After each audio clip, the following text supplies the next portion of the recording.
masaajidku nebigu soo galay sal alla alay wasalam xilli madiinat almunawara ay tahay dhaxan markaabuu nebigu ka soo baxay guriga caaisha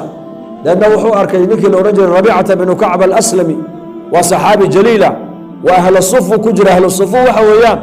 waa rag masjidka nebi maxamed gadaashiisa dambey degan yihiin magaalada madiina qareen iyo qaraabo kuma lah xataa aqal ay galaan ma lah meel ay wax ka cunaan ma laha nebigeenna calayhi salaatu wasalaam hadiyadda loo keenu nebigu wax ka siin jiray hadday sadaqad lala baxayeen wuxuu jiray iyo ka siiya sadaqadaas fadaalo iyo rabiica iyo abaa hurayre iyo ahlu sufa way badnaayeen 70 waa lagu sheegaa 90 bay culimmadu ku sheegaan qaar 200 bay ku sheegaan qaar 400 bay ku sheegaan marna tiradoodu way biiraysay oo 70 bay masjidka nebiga ku dhex fadhinayeen marna nebiga sallallahu alayhi wasallam aryaaf almadiina magaalada madiina reeraha iyo tuulooyinka u dhow ayuu nebigu u diri jiray oran jiray dadka quraanka soo bara reerahaasi waa islaamayaan oo diintii bay jeclaadeen ordoo dhex fadhiiso faatixada soo bara reerahaasi weli ma islaamin islaamnimada gaarsiiya oo nebigu dacwadda u diri jiray iyaka raggani marka ahlu sufay haayeen magaalada madiina qareen iyo qaraabo kumay lahayn ninkaa la odhan jiray rabiicata binu kacb alaslami oo nebi maxamed khaadimkiisa ahaa habeenkii markuu nebigu u soo kaco salaataleylka ayuu nebiga biyaha u keeni jiray biyaha uu ku weysaysanayo nebiga u soo qaadi jiray cadaygu nebiga u soo qaadi jiray markaa buu nebigu arkay rabiica oo dhaxmoonayo sidaa leh dhaxan calooshana cunta uguma jirto difaaca jirku uu yaraanayaa markuu qofku maalmo dhan 3 maalmood cunto markuu uu waayo difaaca jirkiisa uu yaraanayaa dhar dhaxanta ka celiyana may qabine gooyar baa haysanayeen dhinaca saas kugu qaban jireen sidaas uu qarqarayay markaa buu nebigu ku yidhi rabiica labbayk yaa rasuul allah waxaad doonta caawa ii sheega buu yidhi bal waxaad doonta sheego caawa war hadalka ayaa leh ma ahin wasiir ma ahin madaxweyne ma ahin maalqabeen intuu ku ballan qaado ballanta kaaga baxaya maaha wasiir ballan intuu qaado ballanka kaaga baxaya maaha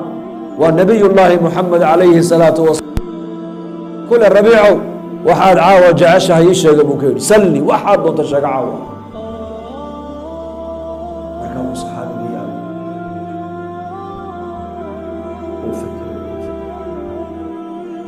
as'aluka muraafaqataka fi ljanna buu ku yidhi inaan jannada rafiiq kula noqdo ilaahay weydii buli bas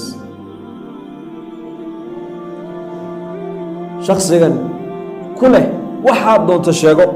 waa muxamed calayhi salaatu wasalaam waa sayidu waladi aadam calayhi salaam waxa ilaahay uu siiye duco la aqbalo mustajaabo ah hadduu nebigu yidhaahdo calayhi salatu salaam ilaahu buurtaa dahab ka dhig buurtaasi dahab bay noqonaysaa hadduu nebigu cantoobe ciida soo qaaduu yidhahdo ilaahu ciidda dahab iiga dhig ilaahay dahab buu ka dhigi karaa laanna nebi maxamed ducadiisu waa mustajaabo weeyaan waa imaamulacdam weeyaan khalqiga ilaahay abuuray oo dhan baka qiyaamo imanaya waa kay shafaacadiisa ay hoos iman doonaana ducadiisa loo aqbali doono kaabaa kula rabiica waxaa doonta caawa ii sheeg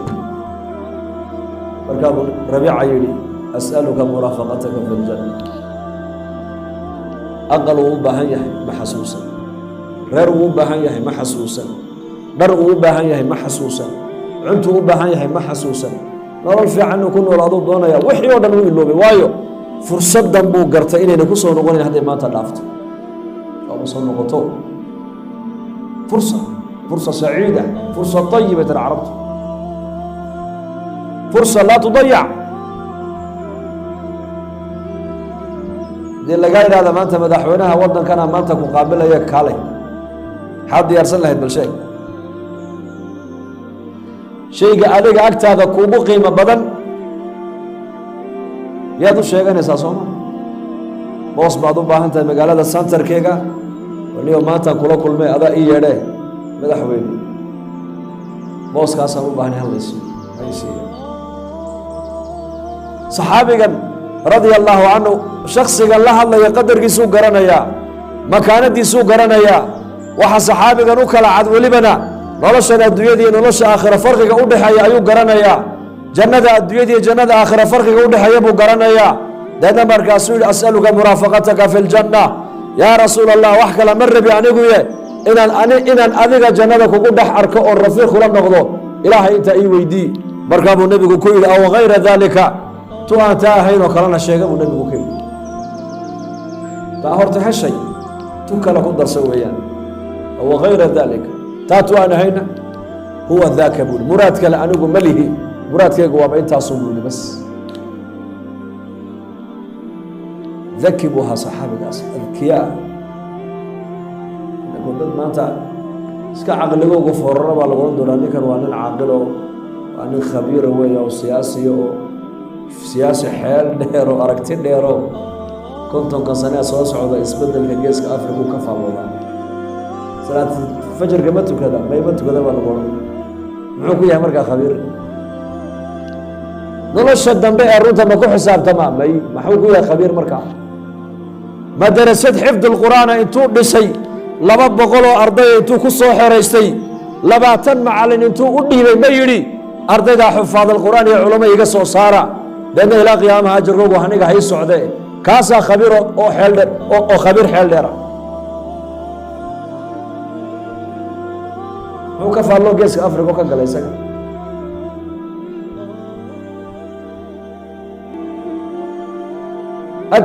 أذكياء بين صحابة محمد أي هاي أذكياء عقل بدن أو عقل جوج سوجي ده بي هاي أذكياء مركب النبي كل أو غير ذلك تاتوا أنا هين وكلا ما يقول توكلا ما قبض عنه تاون ما قبض بس هاسا الله مراتك وين تاسو إن الجنة كوجو أركب بس والرفيق الله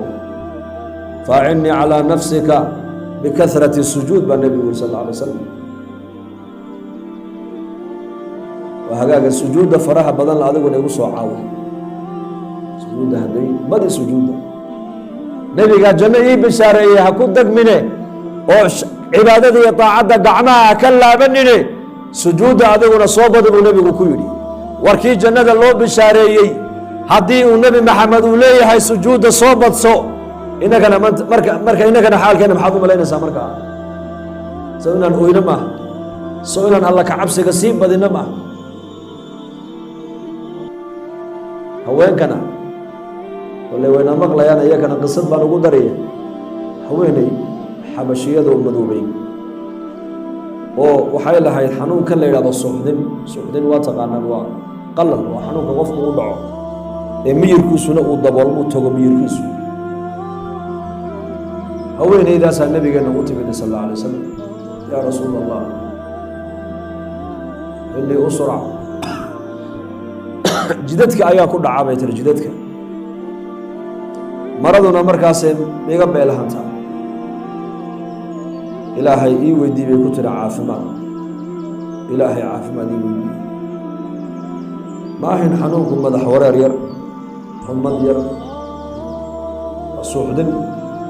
miyirka dhanba qofka daboolmayo tagaya maankiisi baa bedelmay rumanaya markaa nabigu sallallahu alayhi wasallam wuxuu ku yiri haddaad doonto khiyaar buu nabigu siiyay khiyaar cajiib ah wuxuu haddaad u adkaysato oo sabirtid jannad heli haddaad doonto inaan ilaahay ku bariyo caafimaad ku siiyana haddaan waa ku ducayn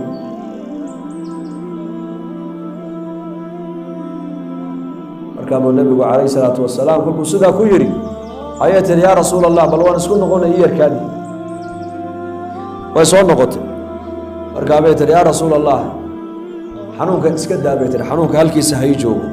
iska dhaaf isaga xanuunka laakiin miduna aniga iiga ducee meeshaan doonahan iskaga dhacee yaanan maradu iga baylah minoo cawradeeda la arkin bay ku tiri haweenkooga iyo raggooga soo isku aragti maaha innaka haweenkeena iyo raggeena isku aragti maaha maanta waa kala duwannahay لأن أمتنا مال كليه بيها كودا عبين مشرب كليه بيها كودا عبين معلم كليه ودا تربية دي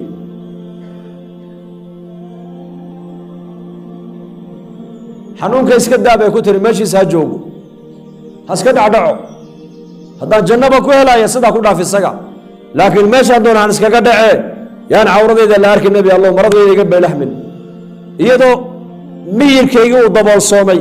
waliba qofkaasi hadduu waa markaan salaadba qofka lagu lahayn baa leeyahay marka uu soo kaco un baa qofkaasi inuu tukado shariicadu ay dhigaysaa wixii marka iyada jirkeyga soo gaara dambi ma qabta iyadu innagana maanta gabdhaheenna qaarkood ayagoo maankoogii caqligoogii uu soo jeedo uu shaqaynayo ayaa laga yaabaa dhar xun intay xidhatay inay ragga hormartay bannaanka marto ama aabbihii baad arkaysaa inantiisa kala raalliya dhar xun inay xidhato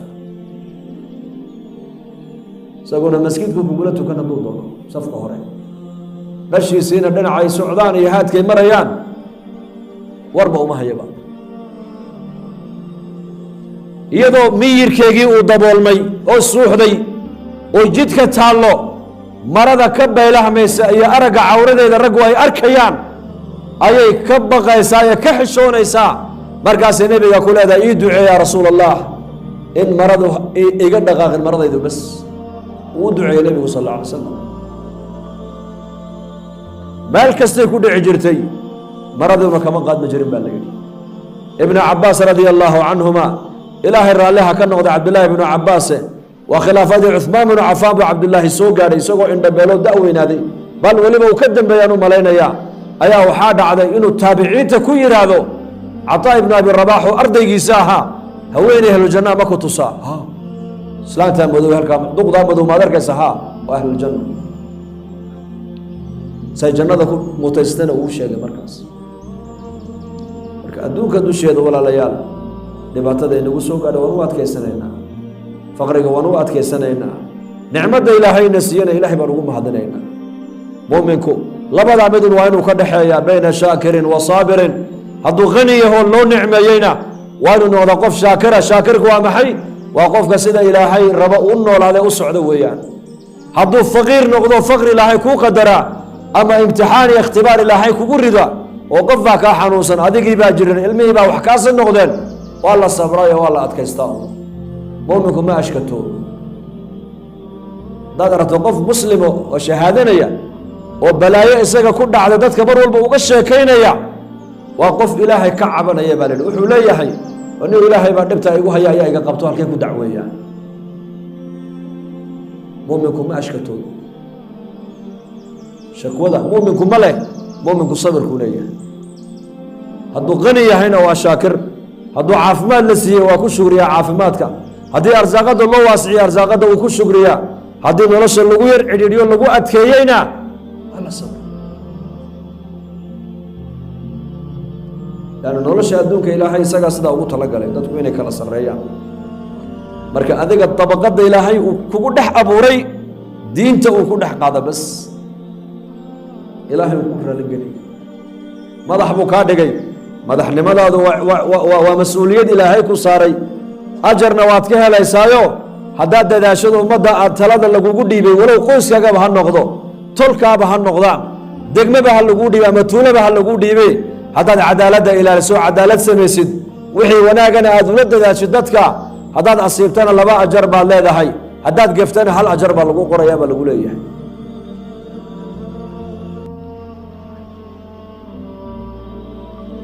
غنيجي ولا من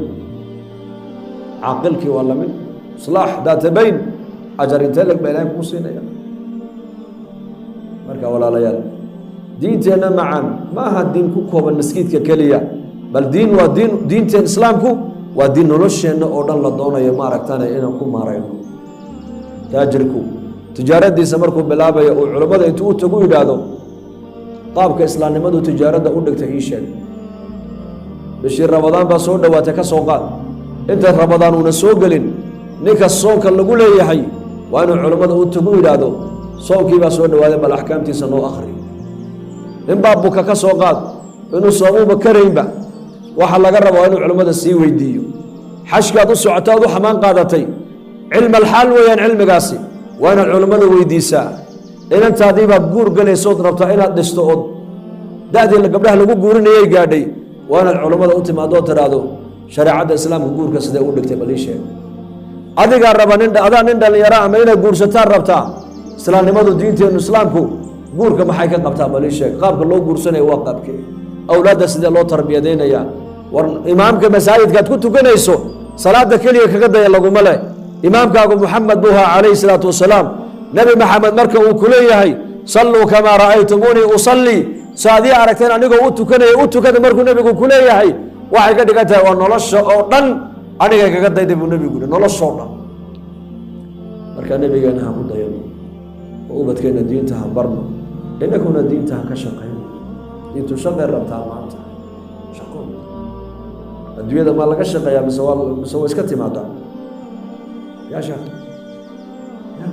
iska timaadaa miya soo loo kalahaa waa laga shaqeeyaa shaqadaa adduunyadu ay rabto shaqo ka badan bay diintu rabtaa iyo ogaada weliba diinta haddaan xooggeena iyo caqligeenna iyo dhaqaalaheena iskugu geyno diin ka shaqayno noloshan adduunka aynoo noqonaysaa janno waa meesha soomaalidu ay tiraahdo waxa umusha u dana baa ilmaha u dana islaantu markay dhasho odagu ilmaha cunto uma keeno laakiin umusha ayuu nafaqeeyaa oodkac buu u soo dhigi subag buu u keeni malab buu u keeni timir buu u keeni canuu u keeni lacag yar buu siini iyadu waayo wuxuu leeyahay hadday iyadu nafaqo leedahay ilmuhuna hooyadii buu nafaqada ka qaadanayaa waxa umusha u dana baa ilmahana u dana waxa diinta u dana ayaa nolosheena adduunyadana u dana ogaada hadday diintu inaga dayacanto nolosheenii baa dayacantee ogaada marka caamadeenna iyo culummadeenna iyo dhallinyaradeenna iyo odayadeenna iyo ganacsatadeenna iyo madaxdeennaba diinta xil bay naga saaran inaan ka wada shaqayno oo wakhtigeenna ku bixinno oo ijtimaacyada ka qayb galno oo habeenka jimcihii fikradiinka markas baytulmaal ka qayb gashaan oo ijtimaacyada dacwaddana aada noo timaadaan bisha September 23 September ijtimaacii Hargeysa dhici doona January in awalkeegana ijtimaacii Djibouti baa dhici doona wadanka dadkii iyo dalkiiba xagga buu inaga xigaaye bal sidaan anaguna nagu imanayna marmar reer Nairobi inagoo masjid waliba hayaamahan masaajidadan soo maraa